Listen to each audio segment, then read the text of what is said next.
आज हम बात करने वाले हैं एक बहुत ही अजीब, एक रहस्यमयी डिवाइस की, जो विज्ञान और अध्यात्म के बीच की जो लाइन है ना, उसे बिल्कुल धुंधला कर देता है। इसका नाम है द गॉड हेलमेट। सोचिए, क्या कोई मशीन ईश्वर का अनुभव करा सकती है?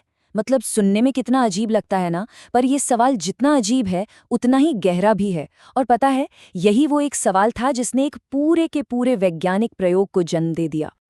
तो सवाल ये है कि इस हेलमेट के पीछे आखिर दिमाग किसका था? तो ये थे डॉक्टर माइकल पर्जिंजर। अब वो एक न्यूरोसाइकोलॉजिस्ट थे और उनकी सोच ना बिल्कुल क्रांतिकारी थी। उनका मानना था कि ये जो आध्यात्मिक अनुभव होते हैं, जिन्हें हम अक्सर दैवीय मानते हैं, हो सकता है वो स्वर्ग से नहीं आ रहे, बल्कि हमारे ही दिमाग के अंदर से पैदा हो रहे हैं। अब डॉक्टर पर्सिंजर ने अपना पूरा ध्यान दिमाग के एक बहुत ही खास हिस्से पर लगाया, टेम्पोरल लोब्स।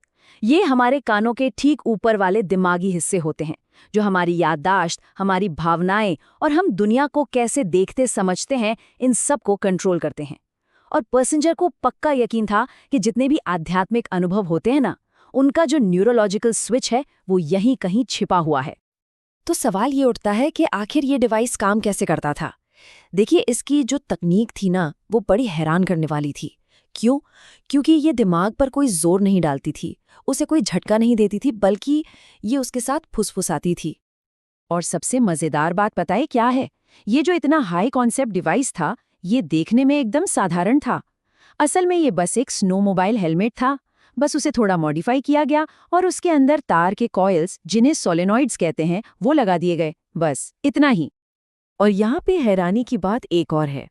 इस हेलमेट से जो मैग्नेटिक फील्ड्स निकलती थीं, वो इतनी कमजोर थीं कि आप यकीन नहीं करेंगे। एक अंदाजा लगाइए, घर में फ्रिज पर जो छोटा सा चुंबक लगा होता है ना, उससे भी करीब 10 लाख गुना कमजोर।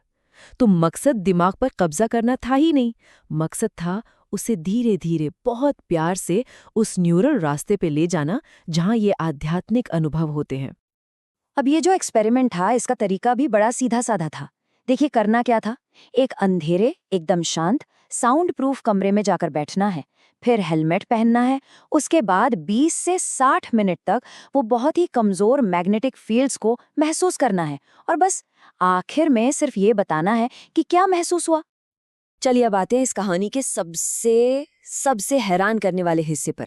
आखिर लोगों ने महसूस क्या किया? क्योंकि यहीं से बात सिर्फ विज्ञान की नहीं रह जाती, अब बात होती है गहरे, बहुत ही गहरे इंसानी अनुभवों की। देखिए, ज्यादातर लोगों ने ना एक ही तरह के बड़े अनोखे अनुभव के बारे में बताया, जिसे कहा गया सेंस्ड प्रेजेंस। इसका मतलब क्या है? मतलब ये महसूस होना कि उस अंधेरे कमरे में कोई अकेला नहीं है, एक अदृश्य मौजूदगी का एहसास। किसी को लगा कि कोई फरिश्ता है, किसी को लगा कि कोई पूर्वज आ गए हैं, और तो और कुछ लोगों को लगा कि वो खुद ईश्वर है जो उनके साथ हैं। तो सवाल ये है कि इसकी वैज्ञानिक वजह क्या हो सकती है? पर्सिंजर की अपनी एक थियरी थी। उनका मानना था कि ये हेलमेट दिमाग के जो 2 हिस्से होते हैं, बायां और दायां, उनके बीच के तालमेल को थोड़ा सा, बस हल्का सा बिगाड़ देता है। और नतीजा क्या होता है? दिमाग अपनी ही चेतना के एक हिस्से को एक अलग मौजूदगी या एक दूसरे प्राणी की तरह महसूस करने लगता है। इन अनुभवों का जो भावनात्मक असर था वो बहुत ही गहरा था।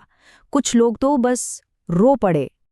कुछ और लोग थे जिन्होंने उस मौजूदगी के सामने प्रार्थना करनी शुरू कर दी। और फिर कुछ ऐसे भी थे जिन्होंने दावा किया कि उन्होंने साक्षात ईश्वर से मुलाकात की है। ये एक ऐसा अनुभव था जिसने उन्हें हमेशा के लिए बदल कर रख दिया। अब जाहिर सी बात है, जब ऐसे दावे सामने आएंगे तो विज्ञान की दुनिया में एक जबरदस्त बहस तो छिड़ेगी ही।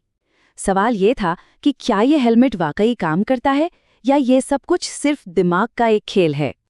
और देखिए, इस बहस के दोनों तरफ बड़े मजबूत तर्क थे। एक तरफ तो इतने सारे लोग थे जिनका अनुभव एक जैसा था, ये सेंस्ड प्रेजेंस वाला। लेकिन दूसरी तरफ जो आलोचक थे, उनका कहना था कि ये तो सिर्फ प्लेसिबो इफेक्ट हो सकता है। मतलब जब किसी को यकीन हो जाए कि कोई चीज काम करेगी, तो उसका दिमाग खुद ही वैसा असर पैदा कर लेता है, भले ही असल में कुछ हो ही ना रहा हो। और तो और कुछ लैब्स ने इस प्रयोग को दोहराया और वो सफल रहे, लेकिन कई सारी लैब्स नाकाम भी हो गई। इस पूरी बहस को और भी दिलचस्प बना दिया एक बहुत ही मशहूर नास्तिक रिचर्ड डॉकिंस के अनुभव ने। उन्होंने भी यह हेलमेट पहना अब देखिए, उन्हें ईश्वर तो नहीं दिखे, लेकिन उन्होंने ये जरूर माना कि एक हल्का अजीब सा एहसास हुआ था। उन्होंने कहा कि कुछ बहुत ही सूक्ष्म, बहुत ही सटल सा कुछ हुआ जरूर था। और ये दिखाता है कि इसका जवाब इतना सीधा साधा नहीं है। तो आखिर में सवाल ये है कि इस हेलमेट की विरासत क्या है? मतलब हमें इससे क्या मिला?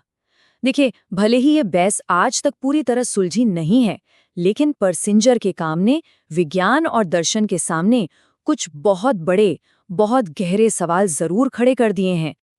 एक बात समझनी जरूरी है, परसिंजर खुद आध्यात्मिक अनुभवों को खारिज नहीं कर रहे थे, वो तो बस उन्हें समझना चाहते थे।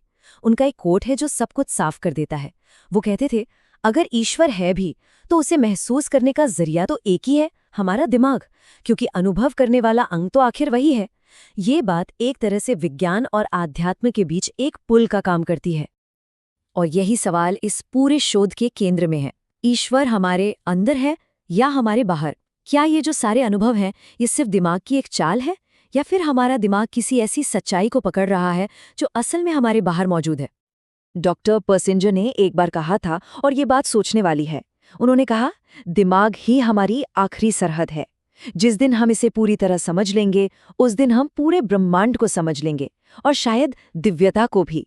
ये एक ऐसा विचार है जो सोचने पर मजबूर कर देता है कि हम अपने बारे में और इस पूरे ब्रह्मांड के बारे में आज भी कितना कितना कम जानते हैं।